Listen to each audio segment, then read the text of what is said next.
Ana de las Tejas Verdes, por Lucy Maud Montgomery.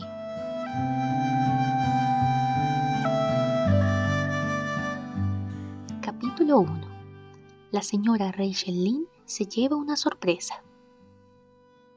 La señora Rachel Lynde vivía donde el camino real de Avonlea baja a un pequeño valle orlado de alisos y zarcillos y cruzado por un arroyo que nace en los bosques de la vieja posesión de los Cuthbert. El arroyo tenía reputación de ser torrencial e intrincado en su curso superior, entre los bosques, con secretos y oscuros remansos y cascadas, pero al llegar a Lynde's Hollow era una pequeña comente, tranquila y bien educada, pues ni siquiera un arroyo podría pasar frente a la puerta de la señora Rachel Lynde sin el debido respeto por la decencia y el decoro. Probablemente se daba cuenta de que la señora Rachel estaría sentada junto a su ventana, observando con ojo avisor a todo el que pasaba, de arroyos de niños arriba, y si llegaba a reparar en algo extraño o fuera de lugar, no descansaría hasta descubrir el cómo y el por qué. Existe mucha gente, tanto en Avonlea como fuera de allí, que puede meterse en la vida de los demás a costa del descuido de la propia.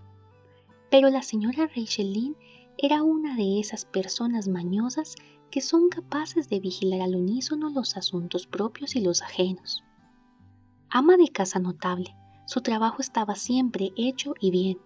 Dirigía el círculo de costura, ayudaba en la escuela dominical y era el más fuerte puntal de la sociedad de ayuda de la iglesia y de auxilio a las misiones en el exterior.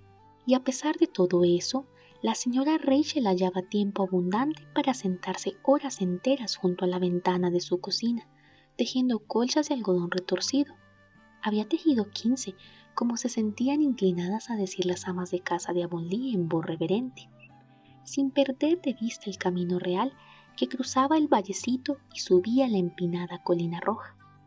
Debido a que Avonlea ocupaba una pequeña península triangular que entraba en el Golfo de St. Lawrence, con agua a ambos lados, todo el que entraba o salía de allí debía tomar el camino de la colina y así pasar bajo el ojo atento de la señora Rachel.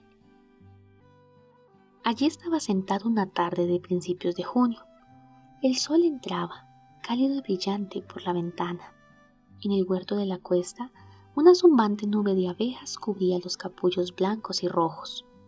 Thomas Lynde, un dócil hombrecillo, a quien los habitantes de Avonlea llamaban el marido de Rachel Lynde, plantaba las semillas de nabo tardío en los campos situados más allá del establo, y Matthew Coover debía haber estado plantando las suyas en el gran campo rojo del arroyo, cerca de Tejas Verdes. La señora Rachel lo sabía porque le había oído decir a Peter Morrison la noche anterior en la tienda de William J. Blair que pensaba sembrar sus semillas de nabo durante la tarde siguiente. Peter se lo había preguntado, desde luego, pues no había noticias de que Matthew Coover hubiese dado en su vida, voluntariamente, información alguna. Sin embargo, allí iba Matthew Cuthbert, a las 3:30 de la tarde de un día laborable, cruzando plácidamente el pequeño valle en su carricoche y subiendo la colina. Más aún, vestía sus mejores ropas y cuello blanco, lo cual quería decir que iba fuera de Avonlea, y guiaba la calesa, con la yegua alzana, lo que significaba que recorrería una distancia considerable. Ahora bien, ¿a dónde iba Matthew Cuthbert y para qué iba? De haberse tratado de otro hombre de Avonlea, la señora Rachel, atando cabos diestramente, podría haber contestado ambas preguntas con bastante acierto. Pero Matthew salía tan raramente del lugar que debía ser algo apremiante y poco común lo que le llevaba. Era el hombre más tímido de la creación y odiaba tener que ir donde hubiera extraños o tuviera que hablar. Matthew, con cuello blanco y en calesa, era algo que no se veía a menudo. La señora Rachel, por más que reflexionara, nada pudo sacar en limpio, lo que le malogró su diversión de aquella tarde. Iré hasta Tejas Verdes después del té y sabré por Marilla a dónde ha ido y por qué, decidió por fin la respetable señora. Normalmente no va al pueblo en esta época del año y nunca hace visitas. Si se hubiera quedado sin semillas de nabo, no se habría vestido, ni cogido la caleza para ir a buscar más. No demostraba prisas como para ir a buscar al médico. Y sin embargo, algo debe haberle pasado desde ayer noche para hacerle partir así. Estoy completamente perpleja, eso es, y no tendré un minuto de paz hasta que no sepa qué ha sacado de Avonlea a Matthew Cuthbert. En consecuencia, la señora Rachel partió después del té. No tenía que ir muy lejos. La casa con parrales y huerto donde vivían los Cuthbert estaba escasamente a un cuarto de milla por el camino desde Lynns Hollow. En realidad, el largo sendero aumentaba bastante la distancia. Matthew Cuthbert padre, tan tímido y silencioso como su hijo, al fundar su residencia se había alejado todo lo que pudo de sus congéneres hasta llegar casi a meterse en los bosques. Tejas Verdes había sido construido en los confines de sus tierras y allí seguía hasta entonces, apenas visibles desde el camino real sobre el cual estaban situadas, demostrando un mayor sentido de la sociabilidad el resto de casas de Avonlea. La señora Rachel no consideraba que vivir en un lugar así pudiera merecer ese calificativo. Es un simple estar nada más, decía mientras avanzaba por el sendero cruzado por profundos surcos y bordeado por rosas silvestres. No es de extrañar que Matthew y Marilla sean un poquito raros, viviendo aquí lejos y solos. Los árboles no hacen mucha compañía, aunque quién sabe si habría suficiente si así fuera. Yo prefiero mirar a la gente. Parecen bastante satisfechos, pero supongo que es porque están habituados. El cuerpo se acostumbra a todo, hasta que lo cuelguen, como decía un irlandés. Pensando esto, la señora Rachel dejó el sendero y entró en el patio trasero de Tejas Verdes. Era un jardín muy verde, bien cuidado y ordenado, con grandes sauces a un lado y primorosas casuarinas al otro. No había ni un trozo de madera ni una piedra, pues en caso contrario la señora Rachel las hubiera descubierto. Tenía la opinión de que Marilla Cuthbert barría el jardín tan a menudo como ella su casa. Se podría haber comido algo caído al suelo sin necesidad de quitarle la proverbial mota de polvo. La señora Rachel llamó cortésmente y entró en cuanto la invitaron a hacerlo. La cocina de Tejas Verdes era un lugar alegre, o lo hubiera sido de no estar tan dolorosamente limpia. Sus ventanas daban al este y al oeste. Por la del oeste, sobre el jardín del fondo, entraba la suave luz de junio, pero la del este, desde la que se gozaba de la vista de los capullos blancos de los cerezos del huerto y los abedules esbeltos y cabeceantes de la hondonada del arroyo, estaba reverdecida por una parra. Allí se sentaba, cuando lo hacía, Marilla Cuthbert, siempre ligeramente desconfiada de la luz del sol, que le parecía demasiado danzarina e irresponsable para un mundo destinado a ser tomado en serio. Y allí estaba ahora, tejiendo, y la mesa ya se hallaba preparada para la cena. Antes de haber terminado de cerrar la puerta, la señora Rachel ya había tomado nota mentalmente de todo lo que había sobre la mesa. Eran 3 platos, de manera que Marilla debía estar esperando a alguien que vendría con Matthew a cenar. Pero los platos eran de diario, y con solo manzanas agrias en almíbar y una única clase de pastel. Por lo tanto, la visita esperada no debía ser extraordinaria. Entonces, ¿a qué venía el cuello blanco de Matthew y la yegua alazana? La señora Rachel casi se mareaba ante este extraño misterio en la tranquila y poco misteriosa Tejas Verdes. «Buenas tardes, Rachel», dijo Marilla enérgicamente. «Es una tarde realmente hermosa, ¿no es cierto? ¿No quiere tomar asiento? ¿Cómo están los suyos?» Entre Marilla Cuthbert y la señora Rachel existía desde siempre algo que, a falta de mejor nombre, podía llamarse amistad, a pesar, o quizá a causa, de su diferencia. Marilla era una mujer alta y delgada, angulosa y sin curvas. Su cabello oscuro dejaba entrever algunas hebras grises y siempre estaba recogido en un pequeño moño con 2 horquillas agresivamente clavadas. Tenía el aspecto de una mujer de mente estrecha y conciencia rígida, y así era. Pero había una cierta promesa en sus labios que, de haber sido ligeramente desarrollada, podría haber sido indicativa de sentido del humor. «Estamos todos bien», dijo la señora Rachel, «aunque al ver partir a Matthew, temí que quizá ustedes no lo estuvieran. Creí que lo mejor iba a buscar al médico». Marilla hizo una mueca de comprensión. Esperaba a la señora Rachel. Suponía que ver la partida intempestiva de Matthew iba a ser demasiado para la curiosidad de su vecina. «Oh, no, estoy bien, aunque ayer tuve un dolor de cabeza terrible», dijo. «Matthew fue a Briar River. Esperamos a un chiquillo de un orfanato de Nueva Escocia y llega en el tren de esta noche». La señora Rachel no se hubiera sorprendido más si Marilla le hubiese dicho que Matthew había ido a Briar River a recibir un canguro de Australia. Quedó muda durante 5 segundos. No podía suponer que Marilla se estuviese divirtiendo a su costa, pero la señora Rachel casi se vio obligada a creerlo.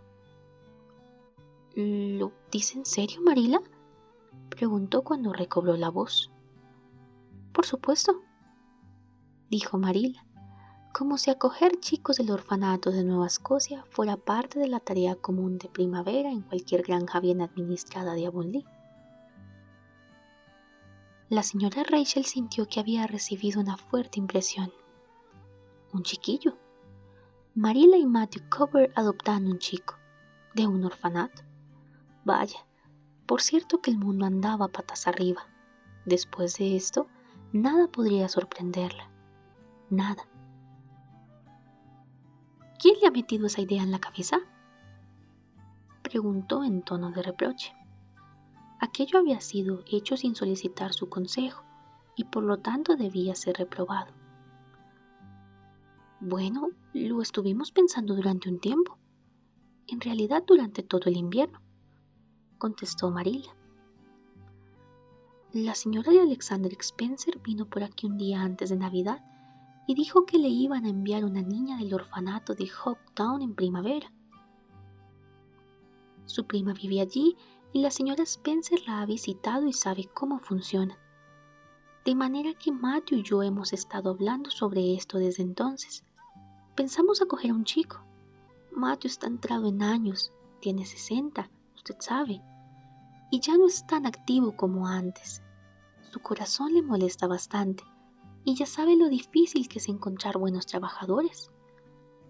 No se puede obtener nada aparte de esos estúpidos muchachos franceses a medio desarrollar.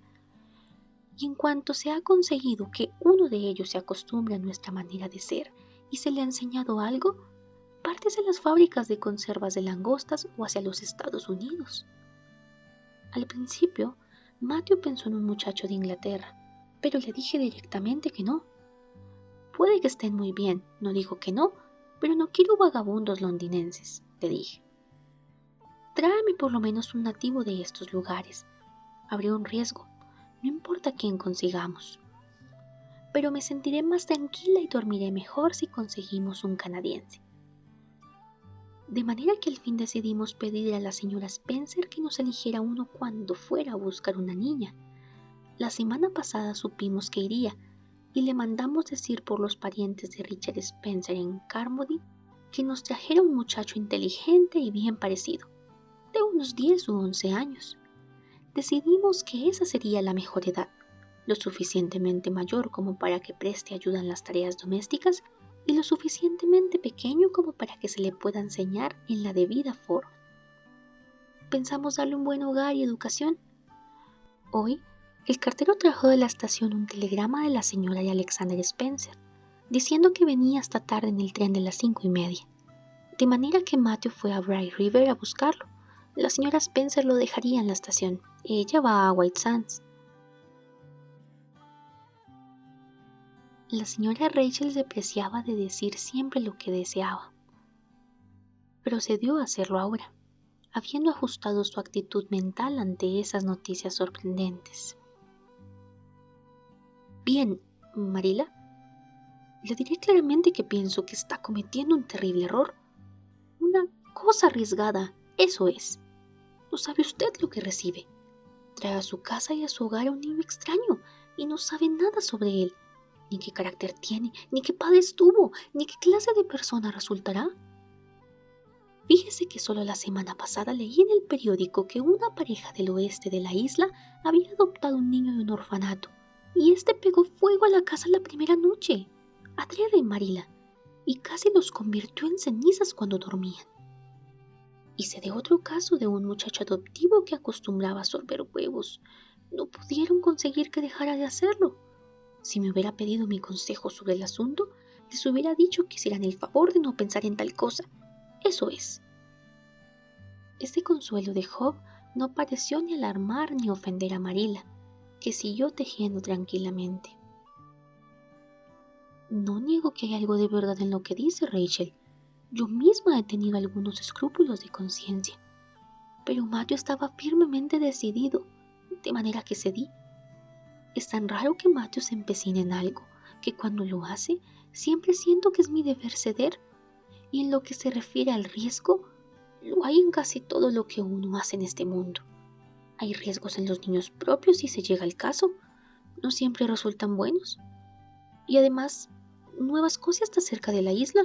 No es como si viniera de Inglaterra o de los Estados Unidos. No puede ser muy distinto de nosotros.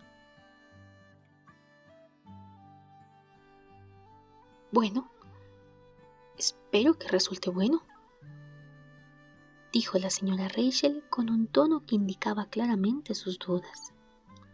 Pero no diga que no le previne si quema tejas verdes o echa estricnina en el pozo. Supe de un caso en Nueva Brunswick donde uno del orfanato hizo eso y toda la familia murió presa de horribles sufrimientos. Solo que en ese caso era una niña. Bueno, no tendremos una niña, dijo Marila, como si el envenenar los pozos fuera una tarea femenina y no hubiera nada que temer a ese respecto en el caso de un muchacho. Ni soñaría en traer una niña para criarla. Me sorprende que la señora de Alexander Spencer lo haga, pero ella no dudaría en adoptar a todo el orfanato si se lo propusiera. A la señora Rachel le hubiera gustado quedarse hasta que Matthew volviera a casa con su huérfano importado, pero reflexionando que pasarían 2 buenas horas hasta que llegara, decidió ir a lo de Robert Bell y contarle la novedad. Por cierto que causaría una primerísima sensación y a la señora Rachel le gustaba enormemente provocarlas, de manera que partió, para tranquilidad de Marila, pues ésta sentía revivir sus dudas y temores bajo la influencia del pesimismo de la señora Rachel. «¡Por todos los santos del cielo!», exclamó la señora Rachel cuando estuvo a salvo en el sendero. «Parece como si estuviera soñando. Lo siento por ese joven y no me equivoco. Matthew y Marila no saben nada de niños y esperan que él sea más inteligente y juicioso que su abuelo, si es que alguna vez lo tuvo, cosa que es dudosa. Es espantoso imaginar un niño en tejas verdes. Nunca hubo uno allí, pues Matthew y Marila ya eran mayores cuando se construyó la nueva casa, si es que alguna vez fueron niños, cosa que es difícil de creer cuando se los mira. No quisiera por nada hallarme en el lugar del huérfano. Lo compadezco. Así es». Eso dijo la señora Rachel a las rosas silvestres, de todo corazón, pero si hubiera podido ver a la criatura que esperaba pacientemente en la estación de Bright River en ese momento, su piedad hubiera sido aún más profunda.